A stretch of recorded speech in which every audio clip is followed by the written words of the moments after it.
For tea this morning. What age are you, Daniel? 40. Right, Just 40. turned. I will even you recall this when a Sunday when basically your town, never mind your football club, was closed. You know, there was no shops open and all the rest of it. The high street, the precinct, the other was just barren. It's like a ghost town. So, Stuart, I mean, you can clearly take us back to 1974. I mean, that must have been a huge deal for a Scottish football game to be played on a Sunday. Yes, I missed that because I was actually by then down in England, Right. and I was just be coming out of the torpor of having been to Wigan Casino the night before. All right. But what I do remember is that in a lot of the kind of mining towns that service the northern soul scene, these kind of electricity the blackouts where they were rationing.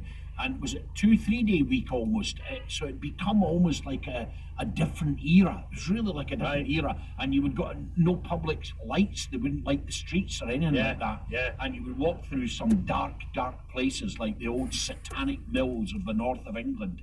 And I vividly remember it. I don't have any memory of Celtic Clydebank, but I do remember the 3 day week. Right, if you want a wee memory of what that was all like, Daniel, if you want to take a run up to Stonehouse, right, just outskirts of Lanarkshire, you're like, wow.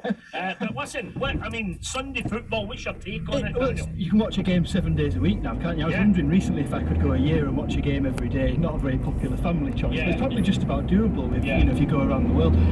I'm really interested in hearing from you two and listeners about the most unusual time or day you've watched a game, because when you mentioned this to me, I remembered it must have been the mid-90s, and I grew up near York after moving from Middlesbrough, so I used to go and watch York City, and York were playing down at Brighton at the old Goldstone ground, but the first game on the Saturday was abandoned because the Brighton fans had gone on the pitch and got the game off because they were protesting against their owners.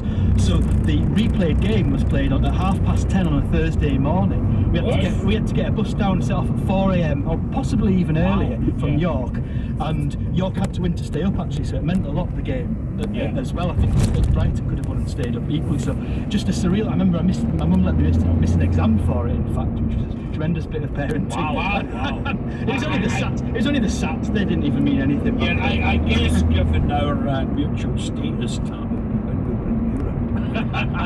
Well, you know what? In terms of bizarre kickoffs and stuff, I'm sure it was a Wednesday. I don't even know what time it kicked off, but the very fact it was the afternoon when I tell you your opponents was seemed bonkers. But there's a method in the madness. It was when Motherwell played Borussia Dortmund, one of the great German football names. But Fir Park was getting the new stands done and stuff like that. I don't think that was a real reason. No, that would have obviously reduced the crowd. But German telly, they maybe had bigger fish to fry later in the day. So when we played Borussia Dortmund at home at Fir Park, the great Borussia Dortmund, it was a kind of 2:30, maybe 3 o'clock kick-off on a Wednesday.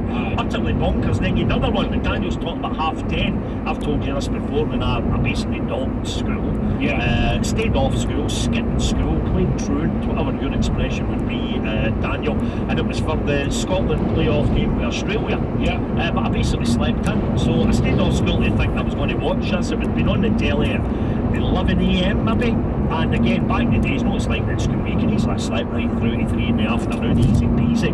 And I felt rotten because I had a great record at school, gold stars, I go for attendance. But I'd stayed off, playing my scratcher, and actually missed the game, just slept through it. I convinced my mum that we would host a wee party with folk that were allowed to dog off school from the second leg of Scotland's doubleheader against Italy.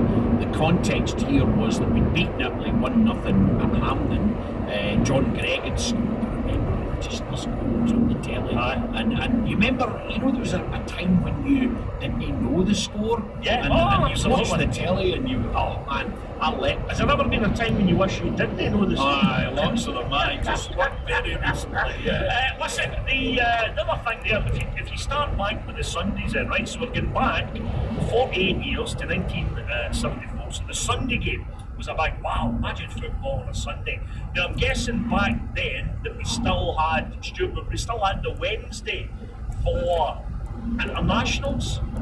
Possibly, yes, possibly. And then I wonder when did it start getting a wee bit silly, because what I was going to say, It started getting silly when the big tournaments became more important. Right, 'cause If we you look always- at the UEFA Cup and the Champions League, they started to control the Thursday, which Right. was a time that The UEFA football Cup was was really Thursday. That's the one you could Thursday was a silly. tried to do 7 days 20 years ago. It was almost Thursday impossible. was your Thursday problem, was wasn't it? Channel 5 UEFA Cup Thursday. And in order, I mean, Monday would have been one of the early strange ones. Monday would have, obviously it's a thing now. That seems to start with Sky on the whole in '92, doesn't it? Monday Night Football. And Tuesday, Wednesdays, I know it's now Thursday Europa League, but Tuesday, Wednesdays, and even if you go back that, it was a famous night in Glasgow, Stuart Rangers and Celtic playing huge ties. It was, 2 games the same night, I think. That's right, Early 70s, but all those games would still have been, I'm guessing, the Wednesday night. Mostly Wednesdays, and even the Saint-Étienne European Cup final, that was a Wednesday night as well. Aye. Well, listen, give us your take on that. 48th anniversary, effectively today. I must thank Ewan Graham for that cracking wee story that I picked up one of the papers this morning. Hello to Ewan if he's tuned in. 48th anniversary of the first Scottish match played on the Sabbath, and it was all due to a minor strike, the 3-day week, and electricity rationing. Talking about anniversaries, time to look back on this day in history.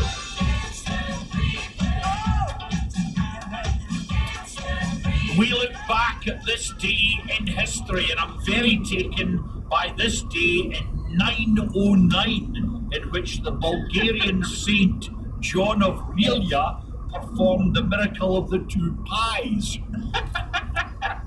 He used the 2 pies to feed the poor in Bulgaria, so good on you, Saint There's a John. tribute act, and somebody who done something similar a few years earlier. And who could have got together and done one of those pie rolls like you get at Allo or Yeah. pies inside the bread? A Glasgow oyster, that's commonly known as that. Yeah. And if the Bulgarian saint, St. John, he's also, St. John's the patron saint of Perth. I wonder if we could do a thing with 2 buttons.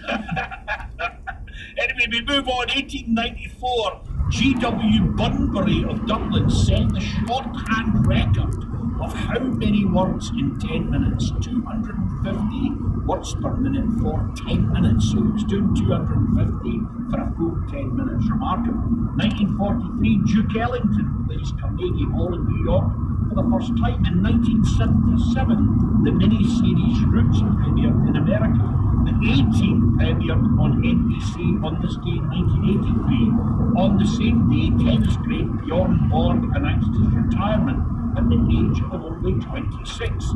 On this day in 1986, it was the inaugural class of the Rock and Roll Hall of Fame, and the inductees included Chuck Berry, James Brown, Ray Charles, Sam Cooke, etc. In 1989, Salvador Dali, the surrealist artist, died at age 84 today. And in 2017, Gordon Kay, the British actor of Allo Allo, died at the age of 75. So those are the anniversaries. Anything you'd like to develop? Well, I remember when Salvador Dali died, the mourners and tears running down their arms. Last time I was on here, I think they mentioned that the Chupa Chups logo was designed by Salvador Dali. I'm sure that came up. Which ended up on the Sheffield Wednesday shirt as sponsors. Probably the only surrealist artist to appear as Oh, sorry, stop the bus. You know what else came up the last time Daniel's on it? We need to hear what the outcome was. The thing about Chester with the ground in England and Well, Wales. I don't think that was me. Certainly, certainly a fascinating story. A couple Right, of no, weeks ago. I'm sure it came up with Daniel. So what was out? Did they get fined? No, because the rules in Wales were relaxed just in time. I think they postponed one game, didn't they? Yeah. But now the rules in Wales are changing. The thing's going to go away. Right, and for anybody that's wondering what we're talking about, Chester's ground is on, crosses the border between England and Wales. They had fans in it again, and if they'd have played by the Welsh rules, they'd basically broken the law. Yeah. They played by the English rules, they were fine, so they got off with it, yeah. In the end, that's the way. I think there's still meetings happening and all of that. Yeah. You bring to mind Berwick Rangers though, and could they sneak fans in when they were allowed? I actually enjoyed the Welsh government being very simple, saying if you want to play by the rules in England, move your ground to England. Yeah, It's as simple as that. I mean, a declaration of war. At certain times, that was a declaration of war, mind you. That's true. I'll I'll tell you the other anniversaries. Well, tell me this, Stuart. You mentioned that Bulgaria. If you had a Bulgarian saint, you've had a few guys that have come in for the continent. Have you had a Bulgarian saint? We've had Bulgarian saints, yeah. I'm trying to think, like Rudy Vata, Bulgarian? Albanian. Albanian, Sure. yeah. The Do you know Bulgarian what? guy, who's the Bulgarian guy who was at Aberdeen for a while and he looked a bit like Anthony Worrell Thompson? Oh, Kyriakov. Is that who it was? Yeah.